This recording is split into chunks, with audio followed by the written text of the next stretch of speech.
on est appelé pareil à 1 heure du matin, on était d'astreinte, on arrive sur une commune à côté de la brigade, on voit une vitre cassée sur une maison. Et là, quand on arrive, on a été silencieux. Il y a quelqu'un, un des cambrioleurs, du coup, qui sort de la fenêtre qui donnait sur la rue. Et immédiatement, on lui fait les injonctions. Et dans sa main, il y a un couteau de chasse. Et on a réussi à l'interpeller. Et finalement, on a aussi saisi à l'époque un véhicule qui était devant la maison. C'était finalement le véhicule d'entreprise du deuxième malfaiteur qu'il avait laissé sur place. Donc du coup, il avait emprunté le véhicule de son entreprise. Et le lendemain matin, il a dû se débrouiller, je pense, pour expliquer à son entreprise pourquoi il n'avait plus de voiture. Il avait emprunté la camionnette de son entreprise pour faire le cambriolage. Et nous, on avait interpellé son copain. On avait saisi la voiture.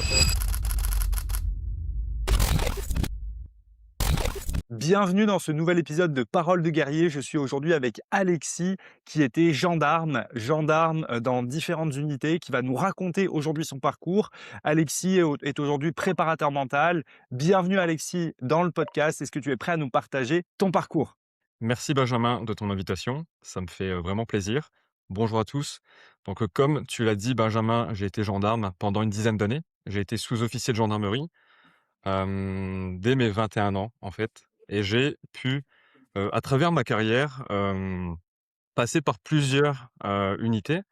La gendarmerie départementale, en brigade territoriale, en PSPG, en peloton spécialisé de protection de la gendarmerie, donc une unité qui protège les sites nucléaires. Et pour arriver à ce parcours, et arriver à la préparation mentale, je suis passé par plein d'étapes, par des hauts, par des bas parfois. Et du coup, j'aimerais, avec ton audience, partager un petit peu des, heu, des outils autour de la prépa mentale, mais également des valeurs qui sont clés, comme la résilience, la confiance en soi, la détermination. Des points comme ça qui sont essentiels quand on est jeune, quand on a envie d'évoluer. Donc merci pour ton invitation et je suis prêt à répondre à toutes tes questions. Génial. Eh bien Alexis, ça me fait super plaisir d'avoir, un préparateur mental ici. Tu es le deuxième à passer sur le podcast. On avait eu Sonia, donc sur un précédent épisode. Donc toi, tu t'engages en 2012, à Montluçon en tant que sous-officier de gendarmerie. Comment ça se passe au début et comment, se passe, ton arrivée au sein de la gendarmerie? Mon arrivée au sein de la gendarmerie, alors avant même mon arrivée au sein de la gendarmerie, j'ai envie de dire que tu vois, j'ai fait un bac STG, donc c'était un bac classique. J'étais pas un grand passionné des cours, des études et cetera à l'époque, parce que j'avais vraiment comme objectif, de devenir sous-officier. De gendarmerie. J'avais en tête, comme beaucoup de jeunes ont peut-être en tête aujourd'hui, le GI, les cagoules, le côté intervention et cetera. C'était vraiment ce côté un petit peu fantasmé à l'époque, mais c'est ce qui me faisait rêver et du coup, j'ai préparé le concours, j'avais acheté des bouquins, en ligne. Je m'étais fait vraiment quelque chose de construit et à l'époque, je connaissais pas de personnes qui, comme toi, proposent de l'aide et cetera aux candidats et je trouve ça bien aujourd'hui. Il y avait pas, autant YouTube et cetera, c'était pas autant développé. Du coup, vraiment avant de rentrer à l'école, la première phase, c'était vraiment la préparation, une préparation que j'avais fait seul, mais de l'aide, ça aurait été vraiment bénéfique parce que j'avais juste à l'époque, mes bouquins, hem, d'un éditeur, je sais plus. J'avais 3 bouquins pour la dissertation, le sport, je m'étais fait quelque chose tout seul, mais vraiment, c'était quelque chose où je m'entraînais seul et le fait de pouvoir être aidé aujourd'hui, c'est quelque chose qui est vraiment intéressant et je croyais pas du tout à l'époque que j'étais capable de réussir le concours du premier coup et je partais de loin en termes de confiance en moi. Parce que, au collège, par exemple, j'ai toujours eu un petit peu je pense que chacun, on a tous un peu des faiblesses, on a tous un petit peu notre part «d'ombre» entre guillemets et moi, quand je suis rentré au collège, j'avais toujours une cicatrice, en fait, au visage qui vient, en fait, d'un grain de beauté et quand je suis rentré au collège également, j'avais fait une chute de vélo juste avant le premier jour de sixième. Je suis arrivé au collège avec une grosse croûte au niveau du visage. C'était super sympa et le fait donc pourquoi je dis ça, c'est que on a tous vécu des choses dans sa vie, on a des forces, on a des faiblesses et malgré ça, je me suis dit: «Bah, prépare le concours», malgré ce manque de confiance et le fait de réussir du 1er coup le concours de sous-officier de gendarmerie, ça m'a donné un élan, en fait, ça m'a donné un élan de confiance en soi que j'ai essayé de garder ensuite pour, évoluer dans la gendarmerie. Pour répondre à ta question, du coup, Quand j'ai eu mon concours, j'ai été affecté à l'école de gendarmerie de Montluçon, le 4 décembre 2012 exactement, à la 7e compagnie. Donc les premiers jours, comment ça se passe? Ben, j'avais eu ma lettre d'incorporation. J'avais réussi à faire du covoiturage avec, une personne qui habitait dans le nord de la France comme moi et en arrivant, à l'école de gendarmerie, bah, c'était le 4 décembre, hein, il faisait pas très, pas très beau, il faisait même frais, donc c'était un petit peu lugubre et à 21 ans, quand tu sors un petit peu du confort de chez tes parents, bah, on te présente ta chambre, voilà, tu vas être dans une chambre en collectivité, tu vas être, bah, c'est le côté militaire, il y a les rassemblements. Il y a quelques règles à respecter, c'est pas insurmontable, mais justement, c'est ce que je venais chercher, d'une certaine manière. Ce côté militaire, c'était un rêve de pouvoir après évoluer vers des unités peut-être un peu plus spécialisées et du coup, et ben, ce que j'ai envie de dire déjà, ben, c'est quand je suis arrivé à l'école, c'était le début d'une grande aventure. C'était le 4 décembre, c'était, dans bah, voilà, la météo et cetera c'était un peu spécial, mais j'ai commencé à rencontrer des personnes. En fait, ce que j'ai découvert en arrivant dans la gendarmerie, c'est la camaraderie. Voilà. La première chose que j'ai découvert, c'est malgré ce milieu militaire, avec des règles, avec, des coutumes, hem et ben, c'est le fait qu'on soit ensemble, que j'ai rencontré certaines personnes avec qui, bah, du coup, on a pu créer une expérience vraiment soudée, voilà. Ce que je peux te dire, Benjamin, pour cette première question. Génial, donc tu, réussis du premier coup ton concours pour, devenir gendarme. Tu es fier de toi, tu es content d'intégrer ce nouveau corps et pour toi ça se passe bien et à la fin du coup de ton école de sous-officier, c'est comment ça se passe le choix d'affectation et quelle est l'affectation que tu choisis en premier. Alors, bah, pendant l'école de gendarmerie, en fait, on est noté constamment. Les instructeurs, on le sait pas toujours, mais ils ont toujours un œil sur nous d'une certaine manière. On a 2 évaluations, on a un bilan initial et puis après le bilan final et il faut constamment, bah, être dedans, dans les différentes matières et ce qui fait, bah, qu'arrivé au bilan, au bilan initial, j'étais, classé 30e à peu près sur 120 personnes et dans ma tête, moi, ce que je voulais au début, c'était repartir en brigade départementale dans le nord de la France et du coup, ben, moi, bah, je sais que ma force à l'époque, c'était tout ce qui était sport, tout ce qui était course à pied, hem et je misais beaucoup, énormément et je misais énormément sur ça et bah, en fait, après ça a continué, jusqu'au bilan final. Il y avait, donc en école de gendarmerie, on a des ateliers en journée, le soir et cetera, où par exemple, on va faire de la technique d'intervention. On va simuler des interventions sur les véhicules, donc en binôme, en trinôme, comment on se positionne, comment on aborde en fait, le conducteur ou les passagers, comment on va appuyer exactement la manœuvre et cetera. Mais on a également des cours, on va dire de droit, de judiciaire, plus théoriques. On a également des cours d'informatique. Alors ça remonte en 2012, hein, peut-être que ça a un peu évolué aussi depuis, mais je pense que le tronc commun, ça reste sensiblement la même chose et moi, là où je pêchais un petit peu plus, c'était vraiment sur le côté plus judiciaire, informatique et moins le côté physique et du coup, j'ai quand même essayé de persévérer et en fin de parcours, au bilan final, j'ai été classé, 65e, à peu près à la moitié du classement et ce que j'ai demandé pour me rapprocher le plus possible du nord, c'était une brigade territoriale, dans le nord-est de la France. Donc je voulais aller dans les Vosges parce que j'avais jamais, vraiment, habité à la montagne. J'avais demandé d'aller dans les Vosges, en Lorraine et en fait, je me suis retrouvé, du coup, à la frontière du Luxembourg, dans une brigade, territoriale où ça bougeait énormément. J'étais pas à la montagne, mais c'était, vraiment hyper formateur, en sortie d'école. C'est quoi gendarmerie territoriale? C'est la gendarmerie départementale? Ouais, alors donc les brigades territoriales, bah, c'est les brigades du quotidien. Alors pourquoi j'ai voulu choisir une brigade territoriale, alors qu'avant je me disais: «Ah rentre tu veux rentrer au GIGN, tu veux rentrer, dans des unités spécialisées».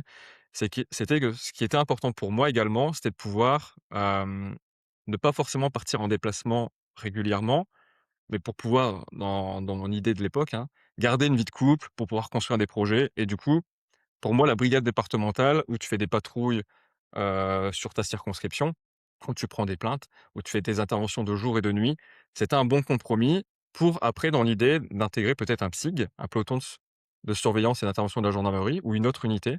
Mais c'était pour moi une première étape, voilà, pour conserver un petit peu ce côté, idée de projet, de vie de famille et cetera, sans déplacement. Génial. Donc gendarmerie, départementale, c'est bien ça? Et brigade territoriale? Ouais, en fait, dans la gendarmerie départementale, tu as plusieurs unités. Donc, ce qui est le plus connu, c'est les brigades, territoriales. Donc, dans les brigades, tu as 2 types de brigades. Tu as les brigades de proximité qui dépendent souvent d'une communauté de brigades. Dans une communauté de brigades, tu vas avoir plusieurs brigades de proximité et tu as les brigades territoriales autonomes qui sont autonomes, qui fonctionnent seules, qui dépendent pas d'une communauté de brigades, mais qui sont souvent implantées dans des communes un peu plus importantes. Donc, c'est ce que j'ai été affecté dans ma deuxième affectation dans une brigade territoriale autonome. Donc à Commercy, en Lorraine, donc c'est une ville de 5 500 habitants et voilà. Pour te donner un petit peu la différence, entre les unités. Génial. Qu'est-ce qui t'a marqué dans tes missions au quotidien et qu'est-ce que tu faisais? Dans l'émission, ce qui m'a marqué, hem, je vais surtout te parler du coup des missions que j'ai faites, en BTA, en brigade, autonome. À Commercy, c'est, donc quand j'étais dans cette affectation, ça faisait 3 ans que j'étais, sous-officier. Et je prenais de plus en plus de chefs de patrouille et c'est dans cette, unité, j'ai eu la chance d'intervenir sur 2 cambriolages en cours où on a pu interpeller bah, les, pas les malfaiteurs, mais les auteurs et le fait de pouvoir assez rapidement, alors que tu as 25-26 ans, pour avoir des responsabilités où tu es, ben, finalement responsable d'un autre personnel, peut-être de 2 gendarmes adjoints, d'un sous-officier et d'un gendarme adjoint, ça te donne assez rapidement des responsabilités. Le fait d'arriver de nuit, comme ça, alors l'histoire, c'est que pour le cambriolage, un des cambriolages, ça se passait dans le centre de Commercy et en fait, il y avait un genre de une boutique d'Hi-Fi, où il y avait des téléviseurs et cetera. C'était à peu près à 3-4 minutes en voiture de la brigade et puis un soir, je reçois un appel, on était d'astreinte, donc il faudrait que vous vous rendiez à ce magasin. Il y a, le voisin qui habite un des voisins qui habite à proximité de ce magasin, qui voit du mouvement dans le magasin, alors il est 1 heure du matin à peu près. Il voit des choses, qui ne devraient pas se passer. Donc immédiatement, j'appelle mes collègues, donc parce que je suis chef de patrouille. On se dépêche, on part rapidement, sur les lieux, on arrive et là, on voit en fait, la devanture du magasin ouverte et on voit un individu qui fait des allers-retours entre le magasin et à côté, il y avait une petite ruelle dans l'ombre et qui faisait des allers-retours comme ça et là, on se dit on le voit partir dans la ruelle, on se dit: «C'est maintenant ou jamais, en fait». Soit on s'arrête, on court dans la ruelle dans l'ombre, en sécurité bien sûr et là, on s'aperçoit que dans un coin caché, il y a l'individu qui essaie de se cacher, qui essaie de s'enfuir parce qu'il nous a peut-être entendu arriver avec le véhicule et du coup, ben, en tant que chef de patrouille, ce que tu dois faire, c'est de positionner ton appui, utiliser, ben, du coup, le bon armement. À l'époque, c'était juste après les attentats de Charlie Hebdo et du coup, on sortait toujours avec le HK, l'arme d'appui, le taser, toujours sur quelqu'un et bah, notre armement, avec le SIG Pro. Et ce qui est même quand tu as 25-26 ans, du coup, tu as cette responsabilité de demander à une personne de se mettre en appui, heu et toi de faire les sommations, de faire des comptes rendus radio et cetera et ouais, ça c'est quelque chose qui m'a marqué et un 2e cambriolage qui pour faire très, très rapidement, c'était dans une maison individuelle où là, bah, on arrive, c'était à peu près la même période, c'était vraiment une période intense, donc ça m'a assez marqué et du coup, on est appelé pareil à 1 heure du matin, on était d'astreinte. On arrive sur une commune à côté de la brigade et en fait, on voit une vitre cassée sur une maison. On voit et là, quand on arrive, on a été silencieux. Il y a quelqu'un, un des, cambrioleurs du coup, qui sort de la fenêtre qui donnait sur la rue et immédiatement, on lui fait les injonctions et dans sa main, il tenait un couteau de chasse et du coup, face à ce genre d'individu, bah, déjà, il faut, garder son sang-froid. Il faut réussir à restituer, ce qu'on a appris, ce qu'on drill toujours au quotidien avec, les entraînements et cetera, et on a réussi à l'interpeller et finalement, on a aussi saisi à l'époque un véhicule qui était devant la maison. C'était finalement le véhicule d'entreprise du deuxième malfaiteur qu'il avait laissé sur place. Donc du coup, il avait emprunté le véhicule de son entreprise et le lendemain matin, il a dû se débrouiller, je pense, pour expliquer à son entreprise pourquoi il avait plus de voiture. Parce qu'il avait emprunté le la camionnette de son entreprise pour faire le cambriolage et nous, on avait interpellé son copain et on avait saisi la voiture. Voilà. Génial, donc des interventions, un petit peu différentes que tu as pu avoir. Est-ce que tu trouves que, il y a trop de cambriolages aujourd'hui et que c'est quelque chose qui arrivait fréquemment ou pas? Il y a toujours trop de cambriolage, je pense, mais bon, je pense qu'à mon avis, ça serait un rêve de se dire qu'il y en aura plus jamais. Il y a toujours des personnes qui feront des cambriolages parce que c'est leur business, hein, voilà, tout simplement. C'est leur manière de vivre. Hem, il y a, il y a quand même ouais, il y a quand même faut pas devenir parano sur le côté qu'il y a énormément de cambriolages, il y en a, c'est clair. Les gendarmes et les policiers, ils font ce qu'ils peuvent, en tout cas pour, essayer d'endiguer ça. Pour moi, je pense que pour éviter les cambriolages, donc là, je m'adresse plutôt aux personnes qui voudraient éviter ça. Je pense que les systèmes d'alarme et cetera, c'est la première chose à faire. Après, dans le quotidien de gendarme, à mon avis, si ceux qui regardent le podcast voudraient devenir un bon gendarme, c'est comme ça que je le vois, c'est que durant les patrouilles, ça sert à rien de rouler vite. Il faut rouler doucement, il faut observer, voir ce qui est parfois anormal. En fait, quand on roule vite, on ne voit pas les détails. Par contre, quand on roule doucement, c'est ce que font les patrouilles de PSIG et c'est ce que font les patrouilles en brigade. Vous roulez doucement, vous regardez tout ce qui est suspect que ce soit dans les, lotissements, que ce soit sur les parkings de magasins, que ce soit un peu partout où vous passez, dans les zones d'ombre et cetera. Il faut être curieux. C'est un peu l'instinct policier, l'instinct de gendarme, de vouloir, essayer de déceler tout ce qui peut être anormal. Souvent, ça ne sera pas grand-chose et parfois, grâce à votre curiosité, vous allez, tomber sur quelqu'un, qui prépare soit, peut-être un cambriolage, un vol, peut-être plus bénin, mais parfois sur du stupéfiant, des trucs comme ça. Donc cet instinct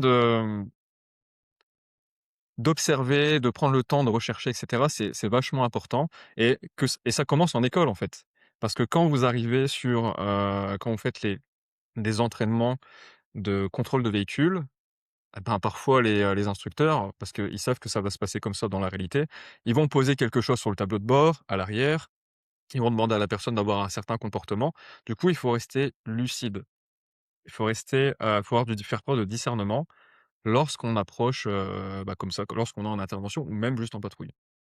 Donc ça veut dire qu'il faut être capable de rester longtemps à attendre, à regarder. Est-ce que c'est chiant d'être gendarme en départemental alors? Ouais.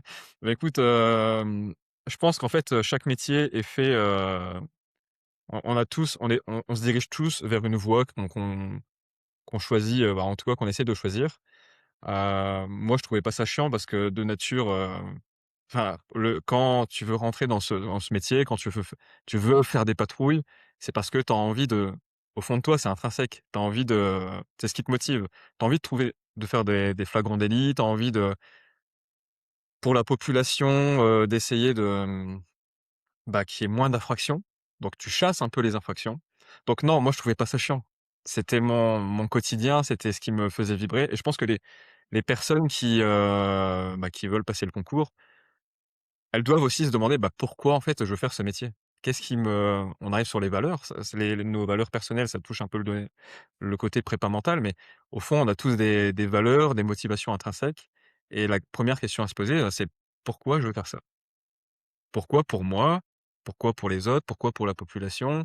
Mais d'abord pour soi. Parce que si nous-mêmes ça nous motive pas suffisamment, on sera pas un bon gendarme, on sera pas un bon policier. Et alors c'est quoi le bon profil pour, devenir gendarme en départemental?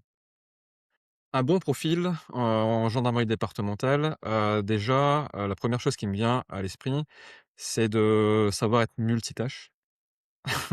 Parce qu'en fait, ceux qui vont aller en brigade de gendarmerie départementale, c'est parce qu'ils ont envie d'avoir un quotidien qui est varié, un quotidien où tous les alors même si on peut avoir un peu une sorte de trame, de planning et cetera, ça se passe rarement comme prévu. On est appelé à l'improviste, pour, des interventions. Il y a des les personnes viennent déposer plainte pour tout type de plainte à n'importe quel moment de la journée. Ils choisissent pas toujours, l'heure, quoi. Enfin, il se passe quelque chose de grave, ils viennent tout simplement. Donc, le la première qualité, c'est de savoir, d'être intéressé par ce côté un peu multitâche, de s'intéresser à plusieurs choses. À l'inverse, les personnes qui ont envie de plutôt se spécialiser qu'en intervention, je leur conseille plutôt d'aller, par exemple, vers la gendarmerie mobile. Hem, donc pour être un bon gendarme de brigade, il y a ce côté d'être un petit peu couteau suisse. Il y a, or pour autant, même si c'est la brigade, il y a les valeurs militaires et cetera. Donc il faut aussi, pour être un bon gendarme en brigade, aimer un peu le côté, la rigueur, la discipline, la camaraderie, parce qu'on est dans des petites unités. Donc plus il y a de cohésion, bah, mieux c'est. Et bah, voilà, je pense que c'est déjà le principal et de réussir une autre qualité qui fera la différence, je pense, entre un mauvais gendarme de brigade, enfin un mauvais, moyen gendarme de brigade et un excellent gendarme de brigade, c'est malgré tout ça, de réussir à se tenir aussi en sport. Parce que comme c'est assez intense en termes d'horaire, en termes donc on mélange à la fois procédure judiciaire, terrain, et différentes astreintes. Heu, les bons gendarmes de brigade vont réussir à garder cette discipline, réussir à toujours faire se caler des séances de sport dans la semaine, même en dehors du temps de travail, que ce soit avant d'arriver, à 6h30 du matin, tu vas faire ta séance. Si tu as des objectifs, voilà, c'est je pense des bonnes qualités à avoir. De super, donc très clair. Ça reprend un petit peu, on avait fait un podcast avec Samuel Nobilet qui était gendarme et qui a lui aussi eu un parcours similaire avec de la gendarmerie territoriale, puis, des unités, d'action comme tu as, pu, y aller par la suite. Donc toi, tu restes 5 ans en brigade territoriale avant de passer les tests du PSPG. C'est quoi le PSPG et comment tu intègres cette unité de la gendarmerie?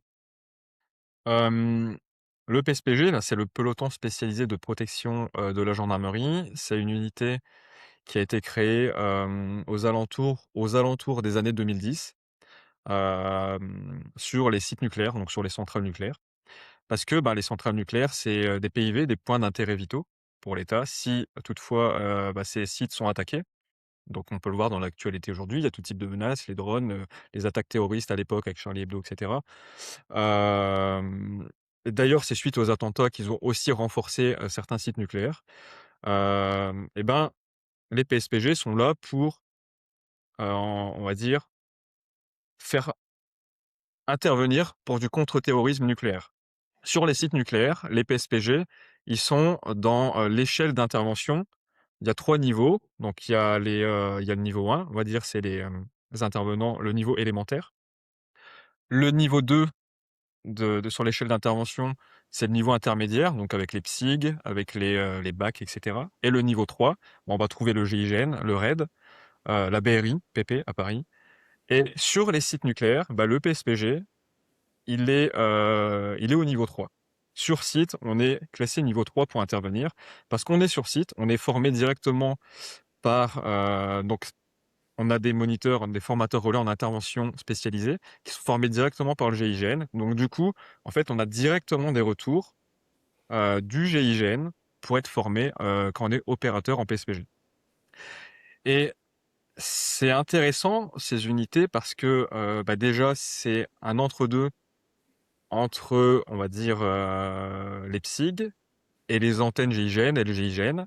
Pour ceux qui, tout le monde, alors on peut rêver, on peut se dire: «J'ai envie de rentrer au GIGN», mais après, plus on connaît, bah, les attentes pour les tests, les sélections et cetera et le quotidien même des gendarmes du GIGN qui sont, de vrais professionnels, on peut se dire: «Bah, tiens, moi j'ai envie de rentrer dans l'intervention, mais peut-être pas à ce niveau-là quand même», parce que pour de multiples raisons.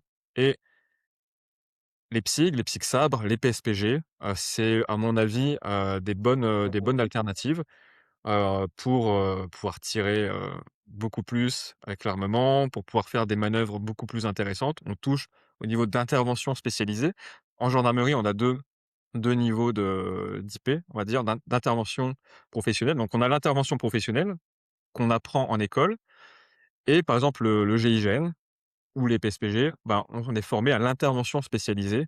Donc c'est un cadre un petit on s'appuie toujours sur l'intervention professionnelle, mais on découvre d'autres, on va dire tactiques, d'autres manières d'intervenir et bah, pour ceux qui sont intéressés par l'intervention, c'est hyper, c'est c'est une bonne manière d'y toucher. Et donc les PSPG, c'est l'équivalent des PSIG, mais pour la gendarmerie mobile? Les PSPG, il y a pas vraiment d'équivalent. C'est vraiment des unités spécialisées sur les sites nucléaires, mais qui font partie de la gendarmerie départementale. Tu as la gendarmerie départementale, la gendarmerie mobile et la garde républicaine, qui sont les 3 grosses entités et dans la gendarmerie départementale, tu as les PSPG. Tu as les OK. brigades et tu as les PSIG. Donc les PSPG, c'est vraiment une entité à part entière qui est dédiée à la protection des sites nucléaires et en dehors des sites nucléaires, parce qu'il se passe pas des choses tous les jours sur un site nucléaire, hein, et ben, on fait pour le maintien en condition opérationnelle, on va faire des domiciliaires, on va faire de l'intervention en dehors du site nucléaire au profit, bah, des brigades territoriales, des brigades de recherche et Ouais. cetera. OK, donc la mission principale des PSPG, c'est d'intervenir sur les sites nucléaires Mmh. et du coup, sur les sites nucléaires, c'est pas, de la surveillance au quotidien, c'est vraiment de l'intervention quand il se passe quelque chose, c'est ça? C'est alors non, justement, il se passe pas grand-chose. En fait, la difficulté quand on est en PSPG ou dans des unités de protection, sur ce type de site, bah, c'est qu'il se passe pas grand-chose. Mais s'il se passe un truc, ça peut être vraiment très grave. Donc, sur les sites nucléaires, bah, c'est de la surveillance, c'est des patrouilles, de la surveillance avec, OK. divers moyens. Mais il faut être prêt pour, bah, si une fois tous les 10 ans, peut-être dans l'année ou tous les 20 ans, s'il se passe un truc, ça sera pas un petit truc.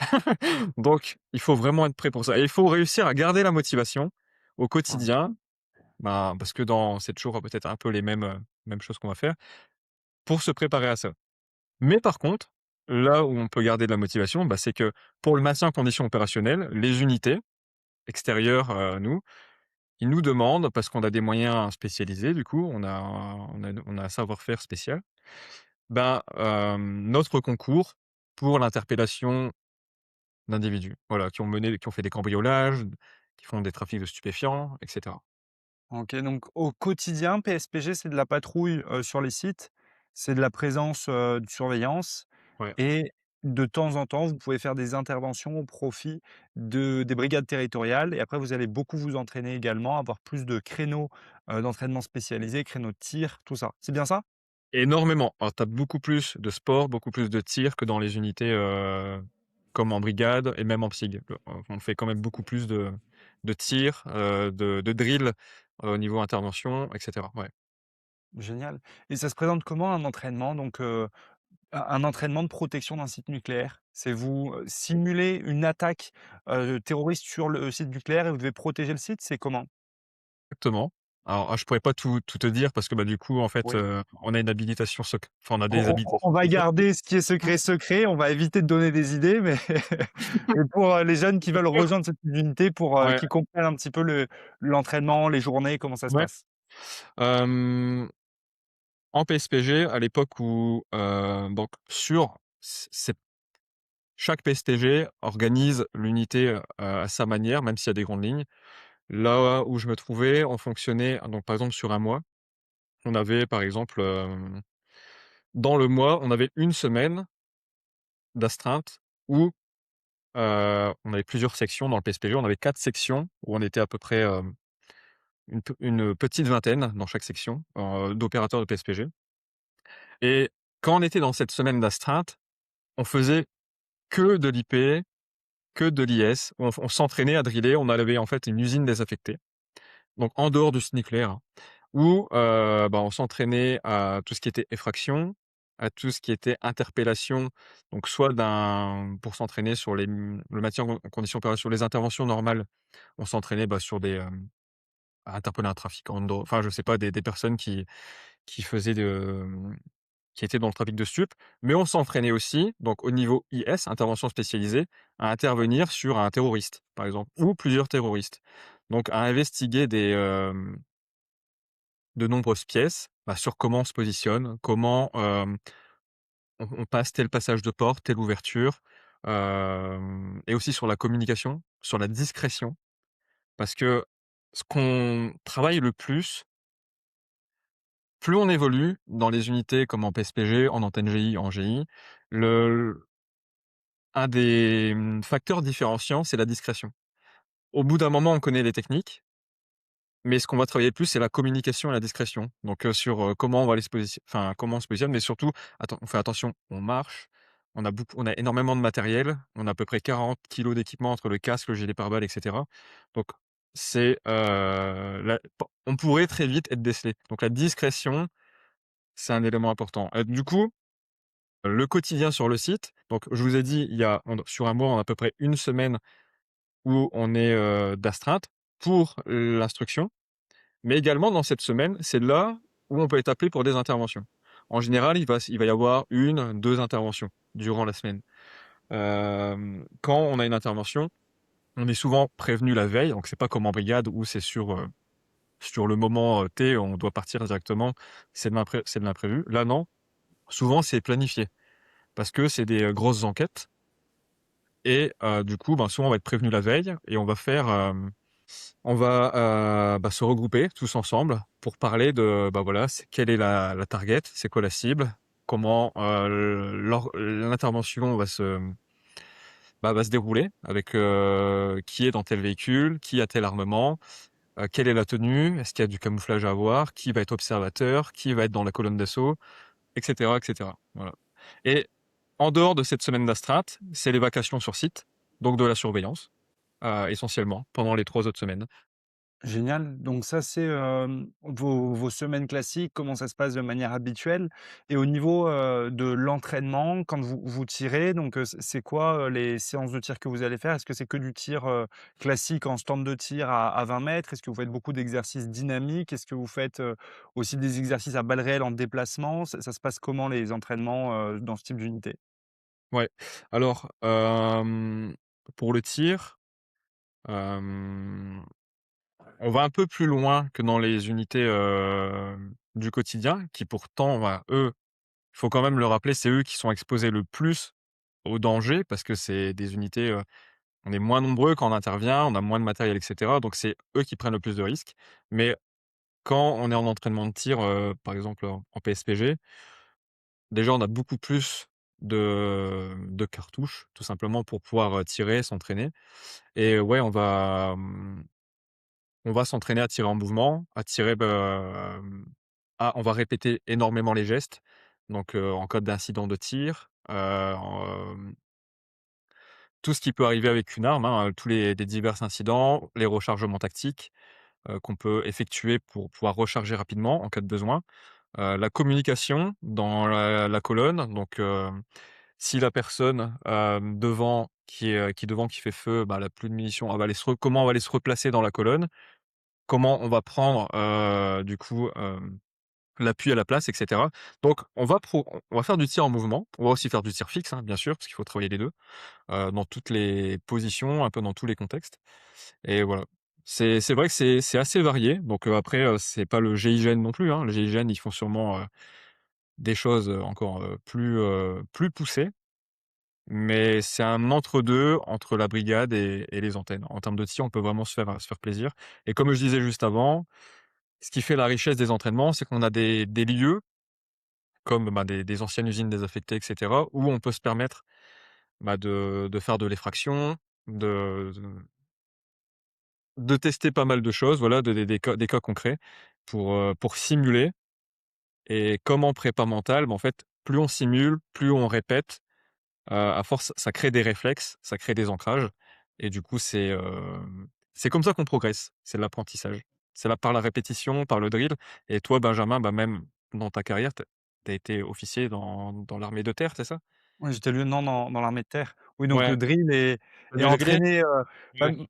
Mmh. Moi, c'est quand j'étais, lieutenant en régiment, c'était moi qui organisais les séances de tir, qui faisait driller, par exemple, donc ça c'est, la base, mais même au-delà de ça, moi je viens du sport de haut niveau, j'ai fait beaucoup de boxe anglaise, boxe thaï, MMA et la première fois que j'ai drillé, c'est plutôt dans le sport où on répète, un mouvement inlassablement jusqu'à ce qu'il devienne naturel, jusqu'à ce que dès qu'il se passe quelque chose, bah, boum, on réagisse, comme ça.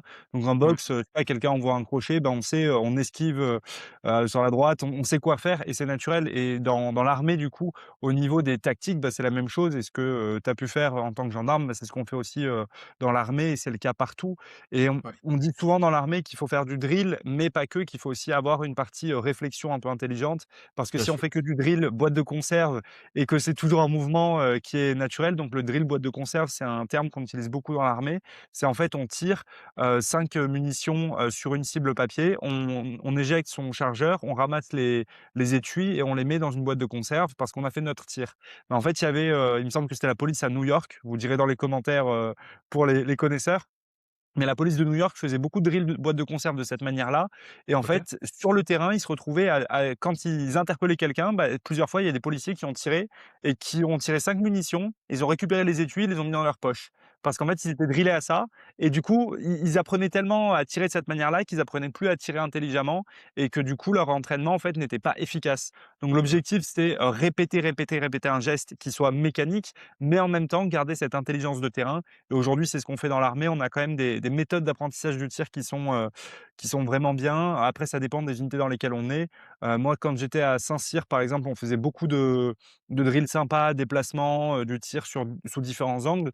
Après, dans le matériel, on fait beaucoup de tirs en ligne, très basiques parce que le matériel, c'est pas une arme d'intervention, c'est une arme de logistique, de soutien. Donc forcément, on va pas s'entraîner de la même manière. Et toi, quand tu étais, dans la territoriale, bah, tu avais, des entraînements plus, liés à l'interpellation, simple, et après il y avait tout le reste que, sur une unité, d'intervention, forcément tu vas plus loin et tu peux avoir beaucoup plus de variations d'entraînement donc forcément l'entraînement est adapté à ce qu'on fait et ça je comprends, carrément que ça peut être plaisant d'avoir ce type d'entraînement-là. Donc au niveau de tes entraînements justement, qu'est-ce qui t'a le plus plu entre les effractions, le tir? C'est quoi toi qui te passionnait quand tu étais, dans cette unité de gendarmerie PSPG? Hem, Même avant de rentrer dans la gendarmerie, moi, ça a été toujours, quelque chose qui m'a, passionné. J'ai même fait du tir en club et cetera. C'était le fait d'être, observateur. Observateur sur les alors observateur sur les interventions, c'est quoi? OSCAR. Donc maintenant, je crois que c'est la dénomination a peut-être changé, mais c'est, en gros, c'est les, oh, j'ai pas envie de dire tireurs d'élite, mais presque, tu vois? C'est le fait de pouvoir être en appui des unités, pouvoir observer, en fait, tout ce qui se passe sur, les façades des bâtiments, pour pouvoir donner de l'information, en fait, aux collègues qui sont dans la colonne d'assaut. Pourquoi j'aimais bien, en fait, le fait d'être, Oscar, enfin de m'orienter vers le côté tireur d'élite, en gros. Bah, c'est, déjà que j'aime bien la précision. Tout ce qui est, donc quand on tirait avec c'était le Tikka, le fusil Tikka et ben, en fait, tu prends ton temps, tu es et t c'est vraiment de la précision, c'est vraiment et puis c'est un statut un peu à part, en fait. Quand tu es, «tireur d'élite» entre guillemets, quand tu es Oscar, appui observateur, tu es, tu as un rôle un peu atypique, quoi. C'est, bah, comme ceux qui vont faire les fractions, ce sera les 2 éléments qui vont aller, à la porte et toute l'intervention dépend d'eux. Bah, entre guillemets, si tu donnes pas les bons éléments, les bonnes informations quand tu es appui et ben, il y a quelque chose qui peut passer à l'as et l'intervention, elle peut finalement être loupée parce que i il y avait quelque chose d'important, ça a pas été communiqué et moi, c'était vraiment ce côté, l'appui, le côté tir de précision qui me stimulait. Mais après, j'aimais énormément être dans la colonne, faire les entraînements, faire les inter je me souviens d'une interpellation où j'étais dans la colonne, donc c'était pour aller chercher quelqu'un qui, dans le cadre d'une interpellation avec les stupéfiants.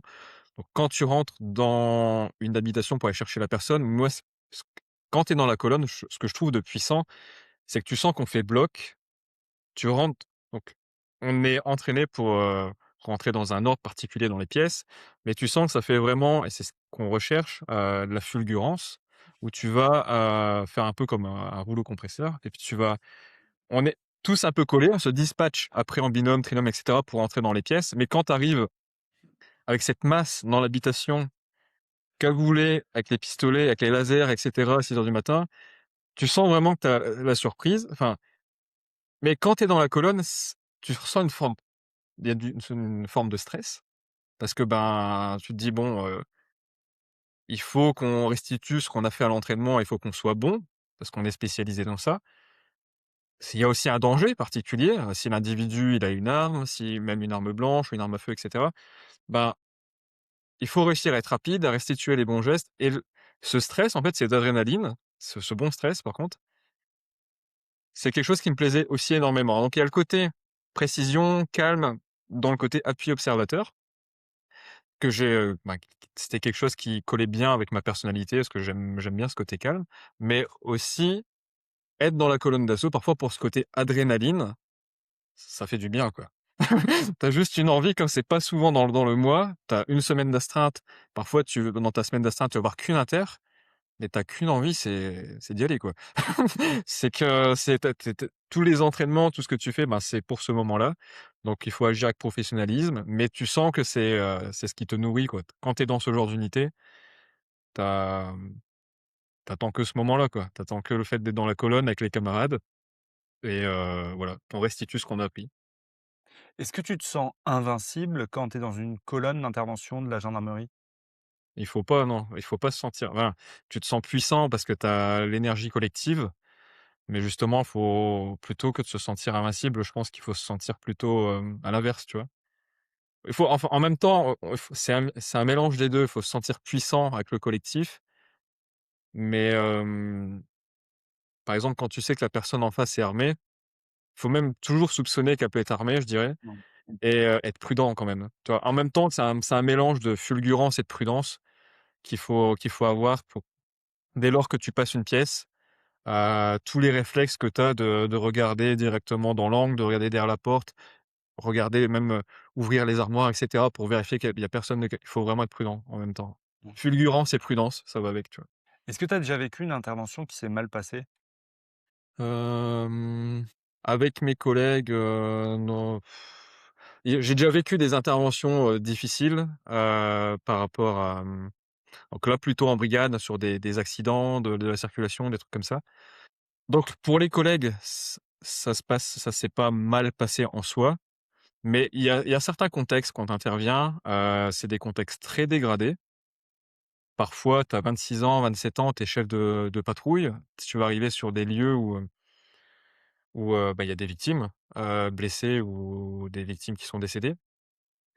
Tu es le 1er arrivé sur les lieux, il y a même pas encore les pompiers et ben, écoute, sur ce moment-là, il faut réussir à souffle un coup, réfléchis, qu'est-ce qu'il faut mettre en place? C'est quoi l'urgence? C'est quoi la priorité?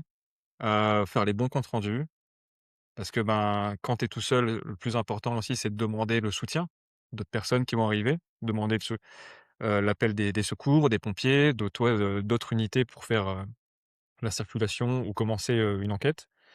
Mais le sang-froid, c'est vachement important quand tu arrives. Il y a un piège pour éviter que enfin, justement, il y a quelque chose à appliquer pour éviter que ça se passe mal sur une intervention où c'est très dégradé, c'est d'éviter l'effet tunnel et il y a souvent une erreur qui est commise en intervention, qui c'est la précipitation, c'est le fait de courir, c'est le fait, de se précipiter, c'est le fait de pas réfléchir trop, en amont, d'avoir fait développé une stratégie dans le véhicule et cetera.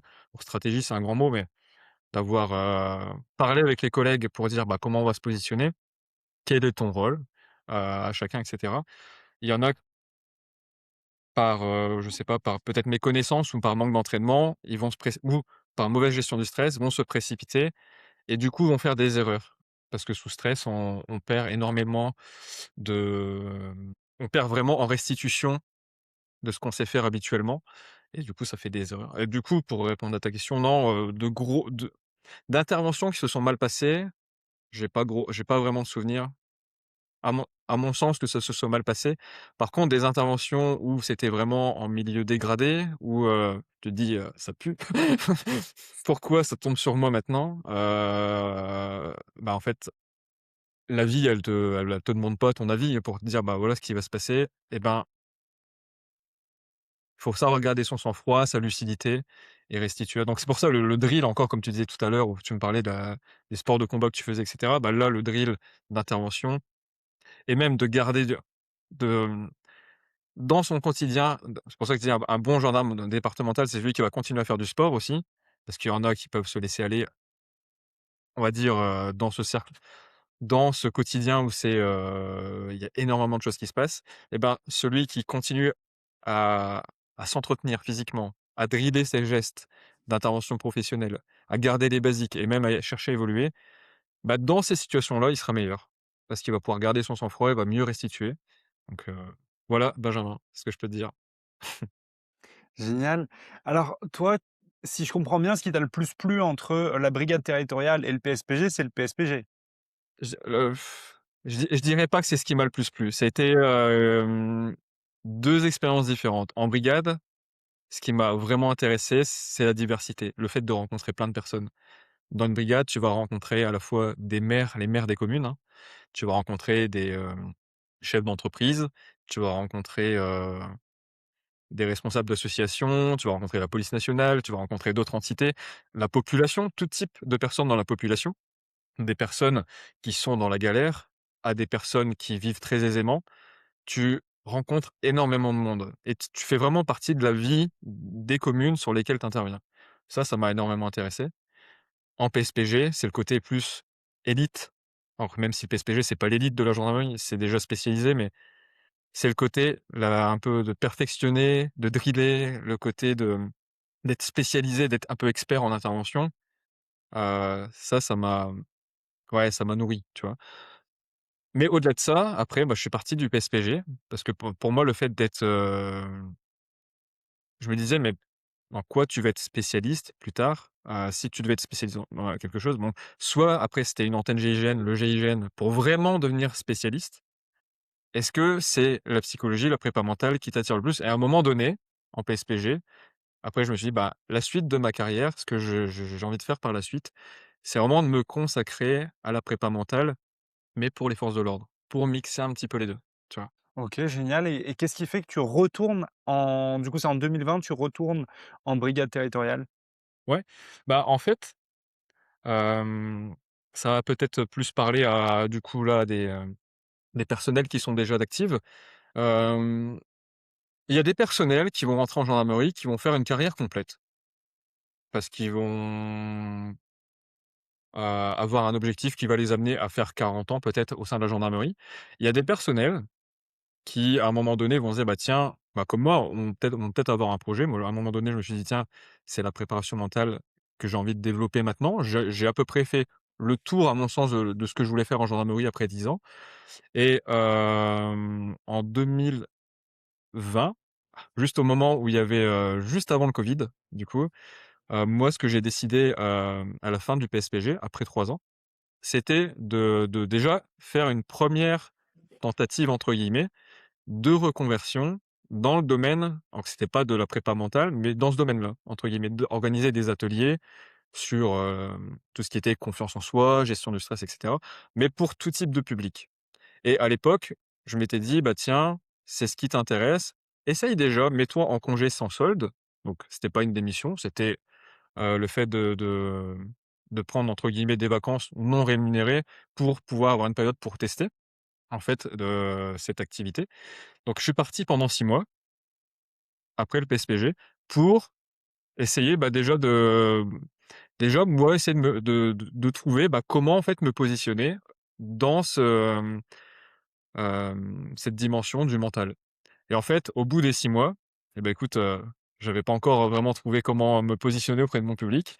Donc je suis revenu, j'ai demandé à revenir dans la gendarmerie et je suis parti après en brigade départementale, dans le Jura où j'ai découvert un coin, vraiment magnifique. Donc c'était, une petite commune qui s'appelle Clairvaux-les-Lacs, pour ceux qui connaissent pas. entre montagne et lac. Dans le Jura, il y a à peu près une vingtaine, une trentaine de lacs, je sais plus et là, je suis reparti du coup dans une brigade sur le terrain, dans le quotidien et je peux te dire un truc, finalement, ça m'avait manqué après le PSPG. Parce que quand tu es en PSPG, dans une unité vraiment spécialisée, tu es toujours avec en fait, quand tu sors à l'extérieur, tu es cagoulé, les gens ne voient pas. Ils te reconnaissent même pas parce que, tu sors pas souvent et c'est hyper intéressant, c'est stimulant quand tu pars en intervention et moi, ce qui m'avait manqué, parce que j'aime le contact humain, ça a été de retrouver, mes petits maires de commune, de revoir, le vigile du magasin du coin et cetera, avoir d'échanger des informations avec, toutes les personnes et tout et ça m'a renoué et finalement, après ces 3 années de brigade, ayant appris de ma première tentative à peu près de reconversion dans le côté, de la préparation mentale et ben, en juillet 2022, du coup, je me suis remis à mon compte. Voilà, en créant 2 activités. Une dans le domaine de l'airsoft, dans le Jura, où je proposais des sessions d'airsoft, à tout type de public, hein, des personnes, qui, aimaient le côté parce que ça touchait encore une fois le côté tactique et l'amusement, le côté relationnel avec les gens, donc j'avais développé cette activité pendant 3 ans et j'ai commencé du coup à redévelopper mon activité de préparation mentale avec, Mentalops, où l'idée c'était, de mélanger psychologie et force de l'ordre et que du coup, pour accompagner des candidats, à des sélections spécialisées, comme le GIGN, les antennes GI ou même le PSPG ou des unités de la police. Voilà un petit peu pour la transition, tu vois? Comment tu t'es formé à la préparation mentale et comment tu es arrivé, à devenir préparateur mental? Alors en fait, il y a pas de, aujourd'hui la préparation mentale, on trouve déjà tout type de personnes. Le problème dans l'univers, c'est la crédibilité parce que, c'est pas encadré vraiment, c'est pas vraiment encadré. Du Ouais, coup, la seule formation, officielle, c'est Master STAPS, mais c'est très ouais, long et il y a, que 1 an ou 2 ans en fonction des parcours, vraiment ouais, de purement préparation mentale et dans l'armée, avant, on avait le TOP qui est devenu ORFA, mmh, et après c'est en fait que des certifications, on va dire, de préparation mentale. C'est pas ouais, vraiment du diplôme d'État, quoi, comme, coaching, exactement, sportif ou exactement. diététique. Aujourd'hui, on en est là et du coup, et pour ma part, c'était compliqué de me dire: «Bah, tiens, tu repars, de ton bac, tu vas faire un master STAPS pendant 5 ans et cetera» Ouais. et je m'étais dit: «Bon» et en plus, peut-être que c'est intéressant, mais si c'est vraiment théorique et cetera et si c'est pas assez pratique, c'est pas ce que j'aurais voulu. Donc ça aurait pu être intéressant, mais c'était pas possible dans mon cas non plus. Donc moi, comment j'ai fait? Hem J'ai recherché, par, de multiples sources, bouquins et cetera, quelles étaient les approches les plus efficaces, les plus, on va dire, moins oui, parce qu'on trouve de tout, hein. Il y a des personnes qui vont vendre des formations, les neurosciences, je sais pas comment, enfin, un truc un peu, vraiment ça sera plus marketing qu'autre chose. Moi, je voulais chercher ce qui serait vraiment les formations les plus solides, avec les approches les plus solides. Donc, j'ai choisi la programmation neurolinguistique parce que c'est énormément utilisé dans le domaine du sport de haut niveau. C'est également utilisé un petit peu dans, les ORFA, les techniques d'optimisation du potentiel. En fait, les ORFA et les techniques d'optimisation du potentiel, c'est une boîte à outils. Le nom technique d'optimisation du potentiel et ORFA, c'est pour présenter des techniques de sophrologie, des techniques d'hypnose, des techniques de relaxation, des techniques un peu de PNL également. Donc, c'est l'armée qui a repris l'armée, ouais, à la base, c'est l'armée et le docteur Edith Perrot.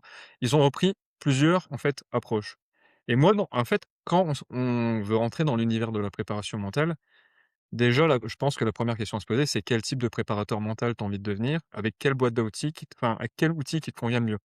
Et par rapport à ta cible et du coup, moi, je sais que pour les candidats aux tests de sélection, la PNL, l'hypnose, les techniques de respiration, le travail d'entraînement cognitif, faire du drill cognitif pour travailler le temps de réaction et cetera. C'est des choses qui sont vraiment essentielles. Donc je me suis formé au plus haut niveau de ce que je pouvais du coup de mon côté en PNL, avec les personnes, hem, qui pour moi étaient des références. En hypnose, pareil et en fait, dans chacune des approches que je te disais juste avant, j'ai poussé dans des formations. Alors bien sûr dans des formations, privées parce que c'est le meilleur truc que j'ai trouvé et pour moi, la vraie formation, après avoir suivi ces cursus de PNL, d'hypnose ericksonienne et cetera, c'est une première phase, mais après c'est l'accompagnement avec les gens. Mmh. C'est la La pratique qui pratique, permet ah de ouais et la pratique développer. dans un domaine spécial, tu vois? À force de, j'ai eu énormément de candidats pour les tests, par exemple antenne GIGN, GIGN un petit peu également, mais je sais pas pourquoi, énormément pour les tests antenne GIGN, mais également GOS, PSPG, je pense que les gens se débrouillent encore un peu tout seuls, mais pour tous les tests un peu vraiment d'élite, il y a quand même une forme de besoin à ce niveau-là, parce que, ben, les gens, ils se préparent vraiment physiquement et quand ils se sentent, à peu près prêts physiquement, ils disent: «Bon, maintenant le côté physique, c'est bon, bah, qu'est-ce qui arrive après?» Il y a le côté technique, mais souvent il y a le côté aussi mental. Bah, parce que les tests, heu, paf, quand on regarde sur YouTube, même, la dernière vidéo de Thibaut InShape qu'il avait fait quand sur les tests en TG, alors je cite cette vidéo parce que du coup les personnes pourront la retrouver assez facilement sur YouTube. Ben, il y a pas mal de capacités mentales qui sont testées et c'est éprouvant. Quand on fait ce genre de test de sélection, comme les tests, GI, et ben, il y a la semaine de sélection, donc sur une semaine, c'est intense, c'est le physique est énormément testé, mais quand on passe cette phase, après tu as le prestage, par exemple et le prestage, ça va durer, quasiment 2 mois et bah, il faut tenir le rythme, quoi. Il faut ingurgiter des informations pour, parce que c'est une sorte de formation et en même temps de stage, de test. Donc faut toujours rester lucide sous fatigue, résister, enfin tenir le plus longtemps, être endurant mentalement et la prépa mentale, ben, pour moi, ça a vraiment sa place dans ça et au-delà de ça, je sais tu me pourras dire ce que tu en penses aussi, mais pour moi, un bon opérateur qui rentre dans des unités spécialisées, il doit prendre en compte quand même cette composante parce que si on n'est pas prêt à savoir gérer son stress, à entraîner vraiment sa lucidité, à avoir pour moi, un bon opérateur, il doit être bon dans le côté tactique, dans le côté mental, dans le côté physique, mais tout va ensemble, quoi. Je sais pas ce que tu en penses toi de tout l'aspect prépa mental, comment tu l'utilisais, de ton côté, Benjamin? Je te suis à 200 et Ouais, moi, peut-être que tu as vu passer ces vidéos-là, mais ouais, j'avais fait beaucoup de vidéos en disant: «Il faut se préparer mentalement». J'avais été critiqué par pas mal de militaires qui me disaient: «Ça sert à rien, c'est du bullshit, pourquoi dans l'armée on fait pas de préparation mentale?» Et en fait, ma réponse était: «Mais dans l'armée on en fait». L'armée mmh, française investit des millions dans la préparation mentale. Maintenant, c'est surtout sur les unités spécialisées, c'est moins pour tout le monde parce que ça coûte cher, parce que, c'est pas évident à mettre en place, que l'armée sait pas forcément comment le faire et surtout qu'il y a beaucoup d'inertie. Mais mmh, évidemment que la préparation mentale, c'est important et moi qui viens du sport de haut niveau, bah, on avait de la préparation mentale, même, j'ai commencé le sport à haut niveau à 7 ans avec le water polo, et quand je crois que c'est à partir de 9 ans, on avait des séances de temps en temps de visualisation. On faisait avant nos matchs, de water polo, on avait des sessions avec l'entraîneur qui nous présentait les tactiques, ce qu'on faisait. On visualisait, comment allaient se dérouler certaines phases de jeu. Donc on se préparait vraiment mentalement. Bah, ça, aujourd'hui, je le dis moi à tous les jeunes qui veulent se préparer à l'armée, la préparation mentale, il faut pas la négliger. Il faut se préparer, il faut savoir où on va, mais la préparation mentale, ça passe aussi rien que par se renseigner. En regardant ce podcast, en se renseignant sur, quel est le futur, comment ça se passe et tout, ça permet aussi de se projeter, de savoir ce qui nous correspond réellement et d'apprendre à se connaître. Ça passe aussi par ça. Mais après sur la partie purement outil, moi je me suis formé, à la PNL et à différentes méthodes de sophrologie relaxation. Donc, mmh, j'aime, aussi à titre perso, la partie préparation mentale. Maintenant dans, ce qu'on fait pour les jeunes aujourd'hui avec Première Mission, on a, du coup toute la partie physique, on a la partie préparation mentale avec une préparatrice mentale, donc avec Sonia ouais, et ensuite on a toute la partie, test psychotechnique, entraînement sur les entretiens et en fait aujourd'hui on a tout, condensé vraiment avec une grosse communauté, avec, des coachs qui sont présents pour les jeunes, pour pouvoir les accompagner à fond. Mais c'est important de se préparer sur chacun de ces domaines-là parce que les sélections, toi tu es surtout orienté sur la partie, unité spécialisée, donc le niveau il est là. Mais les sélections, elles se jouent sur un ensemble et malheureusement, moi j'ai déjà vu des jeunes qu'on a pu, accompagner, qui ont été déçus, sur l'entretien, qui ont été déçus sur différentes choses, ou alors je reçois des messages sur Instagram et je dis: «Ouais, mais ça se joue pas que sur le physique». Alors oui, le physique, on va dire que c'est, 90 de ce qu'on dit parce que c'est facile à retranscrire, tu as telle note, bah, si tu as telle note, tu es admis ou pas. Mais plus on va aller chercher haut, plus on va être sur des candidats qui ont tous le niveau physique, plus on va aller chercher ailleurs, sur d'autres compétences. Et en fait, Ouais. l'armée, bah, comme tout recruteur, l'armée, plus elle a de candidats, plus elle va, aller chercher de la qualité. Et c'est une loi d'offre et de la demande. Donc, le mental, plus on va aller chercher, des unités, difficiles, concurrentielles, plus il faudra se préparer.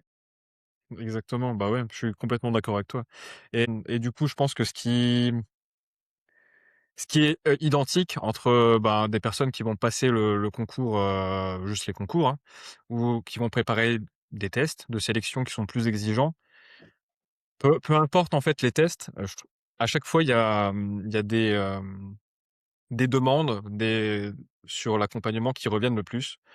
Première demande, souvent les personnes me demandent, de travailler la confiance en leurs capacités, comment être plus confiant en ses capacités, en soi, en ses capacités et ça touche, énormément de monde. En fait, le sujet de la confiance en soi et parfois, ça va être des personnes, tu vas te dire d'apparence, le mec, il sait faire 100 pompes, 30 tractions, et il tient le gainage, même sans ses bras et en fait, hem, au fond, parfois c'est derrière cette apparence, hyper virile, parfois derrière, il y a un manque de confiance, un manque d'estime de soi parfois et la confiance en soi, en ses capacités, peu importe les tests, souvent c'est quelque chose que les personnes veulent travailler.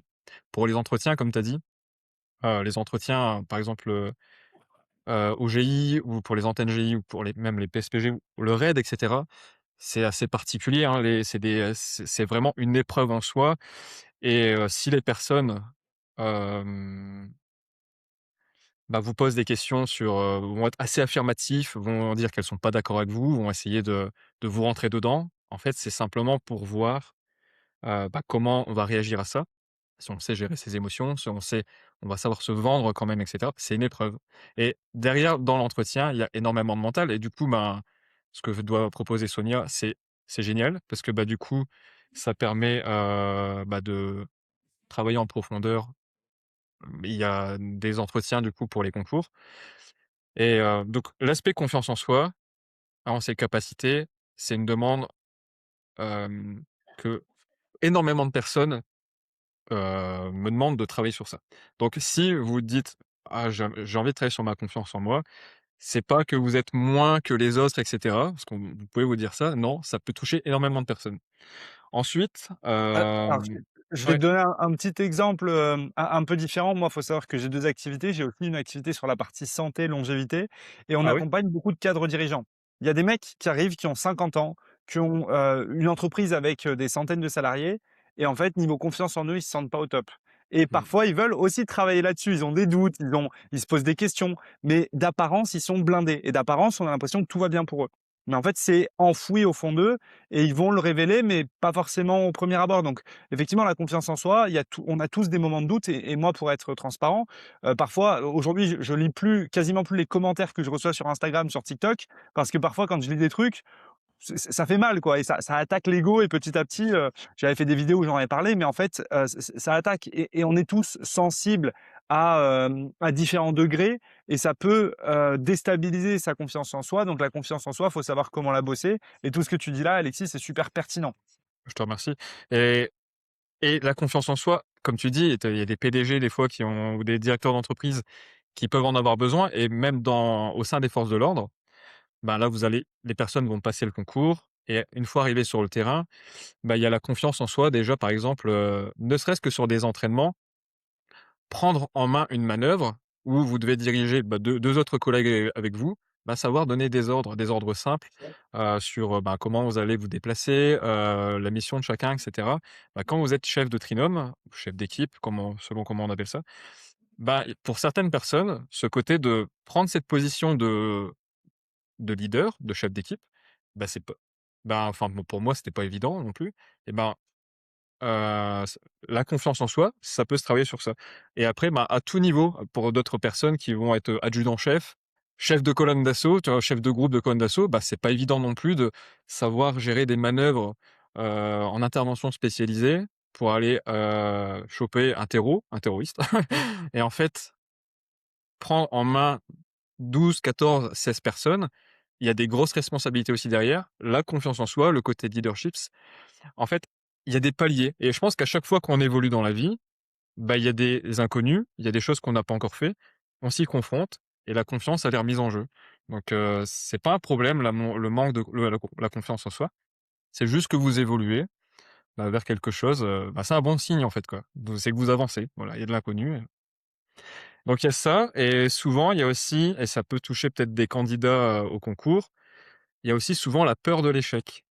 La peur et ils se mettent et il y a des personnes qui vont se mettre énormément de pression, à cause de la peur de l'échec. Donc pourquoi?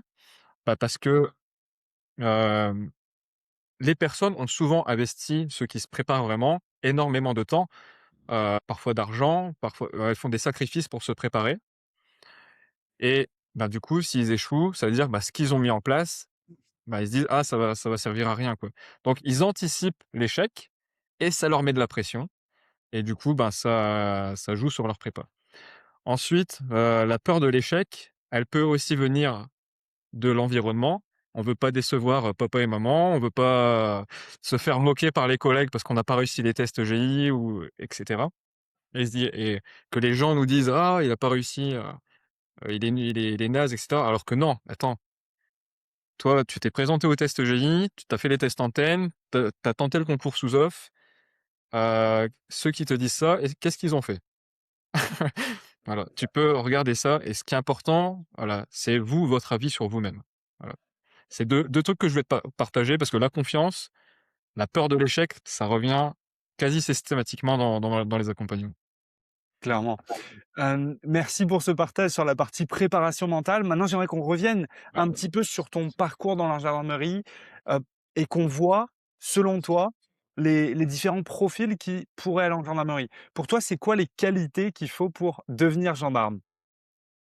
Les qualités pour devenir gendarme, de mon point de vue, hein, parce que du coup, juste avec mon expérience, c'est,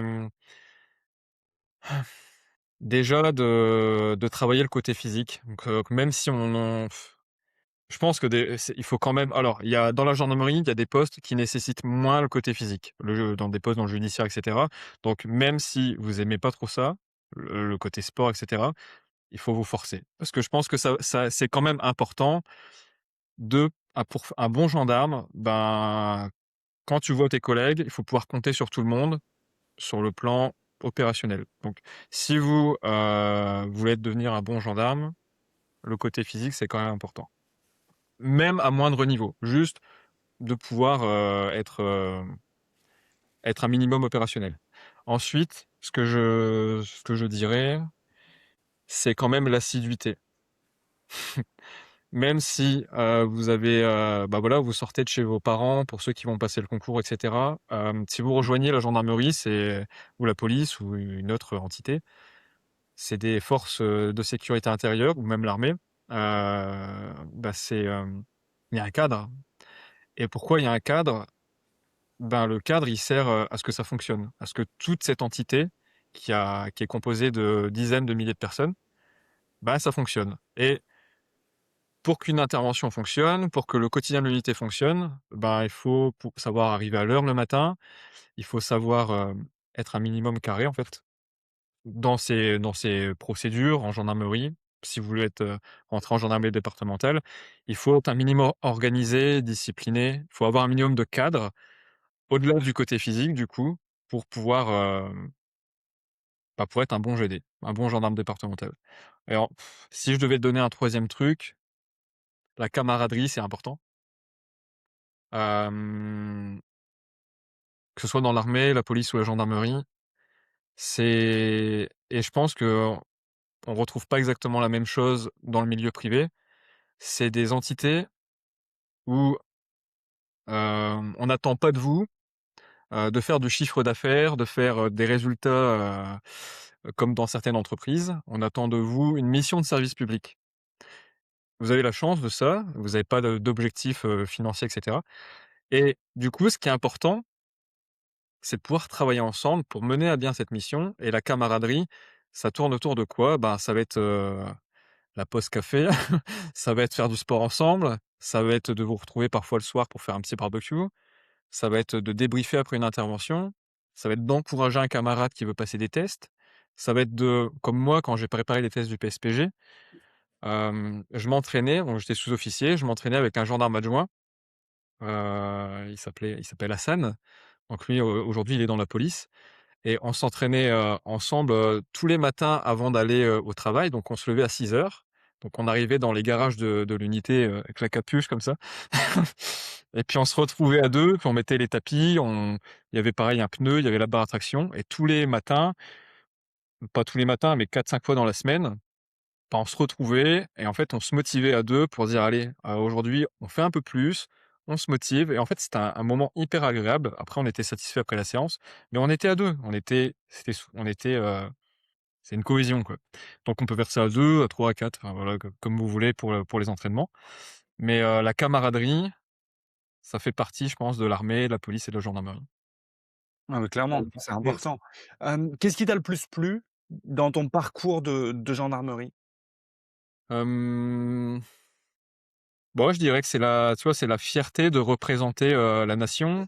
Bah, c'est un peu grand de enfin ça pourrait non, c'est pas grand, mais ça peut paraître un peu, bateau de dire ça, mais au fond, c'est des valeurs un peu patriotiques parce que, voilà, tu représentes ton pays, tu défends des valeurs, tu représentes fièrement avec un uniforme, donc auprès de la population, même si on dit que les gendarmes, les policiers sont peut-être moins respectés, ça il y a quand même une bonne partie de la population qui quand ils vous voient, ils vous respectent, ils sont contents de vous voir et ouais, heu, c'est ce qui m'a plu, c'est pas ce qui m'a excité tous les jours quand j'étais gendarme, mais le fait de représenter une entité, de faire partie de cette entité pour, défendre la population, pour avoir une mission, tu vois, comme ça auprès de la population.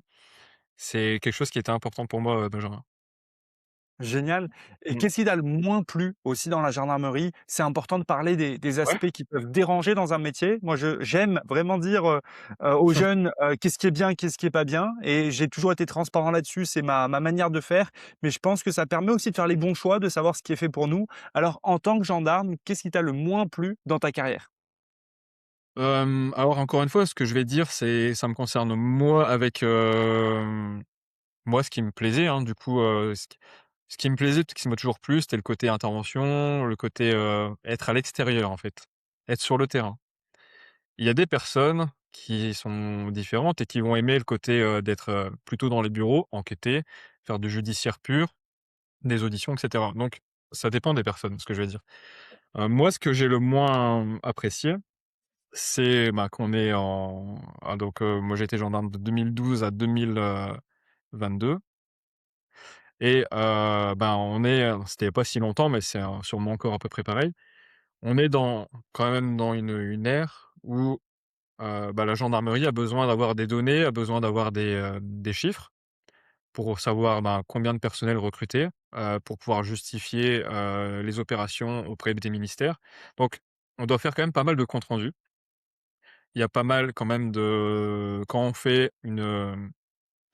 on mène une enquête, quand on a une plainte, il y a quand même pas mal de documents à faire, des chiffres à faire remonter et cetera. Donc c'est tout cet aspect un peu administratif, il est faisable, mais moi qui aimais être sur le terrain et ben, c'est ce qui m'a un peu le moins plu, tu vois?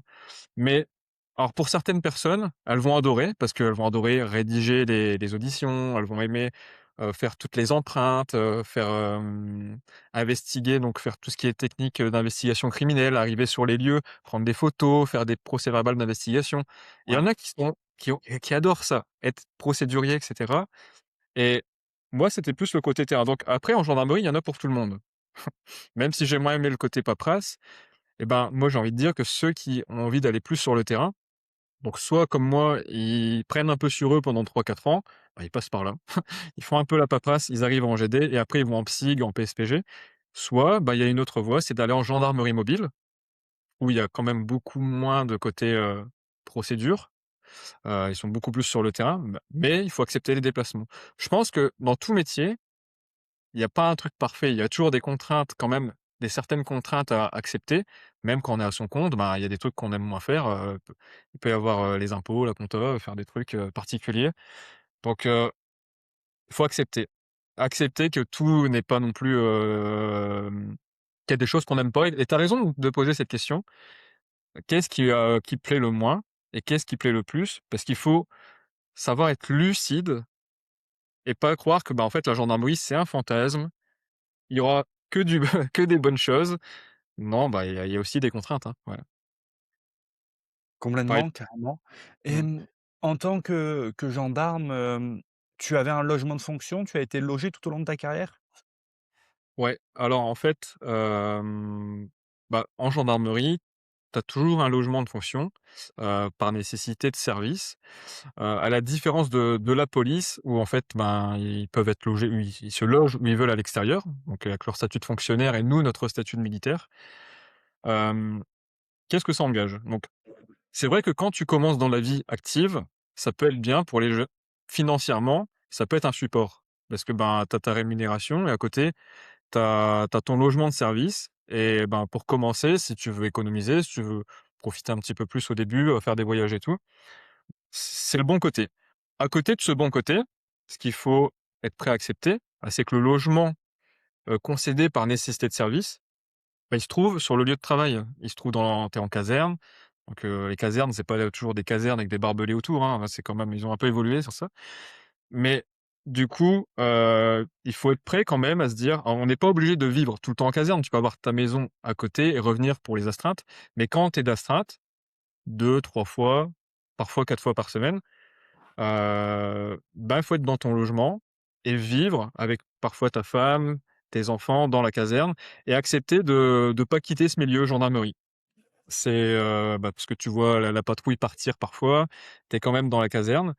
Donc moi, ça m'a jamais vraiment dérangé parce que, bah, du coup, tu croises les collègues, des camarades, tu, as quand même un logement qui t'est donné, hein, c'est pas rien aujourd'hui de nos jours.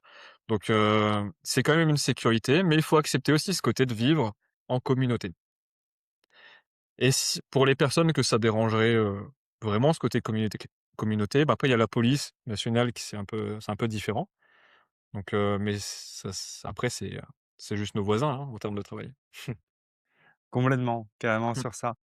Est-ce que tu as des regrets sur ton parcours, des choses que tu as pas pu faire, que tu aurais aimé faire en tant que gendarme? Non, pas spécialement. Non. Aucun? Non, non, Génial. je suis content, ouais. C'est bien pour ça. Bah, écoute Alexis, on a pu voir ton parcours en détail. Est-ce que tu as un dernier conseil à partager aux jeunes qui nous écoutent, à tous ceux qui écoutent actuellement le podcast? Je te laisse réfléchir aux conseils que tu, souhaiterais, partager pour terminer ce podcast. En attendant, mettez 5 étoiles sur le podcast si vous nous écoutez et mettez un j'aime, abonnez-vous à la chaîne si vous êtes sur YouTube à nous regarder. Pensez bien à le faire, ça nous aide, ça soutient la chaîne, ça vous prend juste 30 secondes. Vous cliquez sur Spotify, sur Deezer ou autre, sur 5 étoiles, notez le podcast et comme ça, ça nous aide à avoir plus de visibilité, plus d'invités et à vous proposer toujours plus d'épisodes. Donc, je vous laisse mettre un commentaire, aimer, partager le podcast. Alexis, je te laisse la parole pour terminer ce podcast. Alors pour terminer ce podcast, je reprends une phrase d'un formateur que j'ai rencontré un jour et c'est une phrase qui m'a, énormément marqué.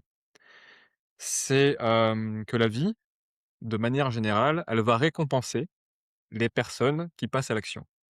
Alors l'action, c'est quoi?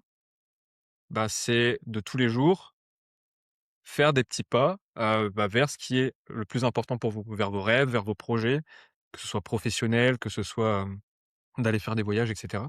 Mais si pour vous, vous avez des buts, heu, ne lâchez pas. La vie, elle vous récompensera au fur et à mesure parce que vous lâcherez pas votre objectif.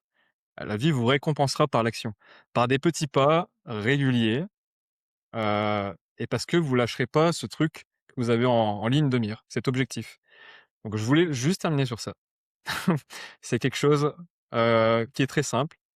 La vie récompense les personnes qui passent à l'action. Je te remercie, Génial. Benjamin. Un super conseil, passez à l'action, justement pour tous ceux qui souhaitent s'engager. Vous avez la communauté, le programme Première Mission directement dans la description pour passer à l'action. Et pour tous ceux qui aimeraient également se préparer à des unités spécialisées, aller plus loin sur de la partie préparation mentale, vous avez en description le contact Instagram d'Alexis que vous pouvez aller voir. Retrouvez Alexis sur son Instagram, Alexis Mental Ops, c'est Ouais, ça? mentalops.fr, c'est le site internet. Mmh. Mentalops.fr pour le site internet. Vous pouvez aller regarder tout ça pour vous préparer plus loin sur la préparation mentale. J'espère que cet épisode t'a plu. Abonne-toi et on se retrouve très bientôt pour de prochains épisodes. Force!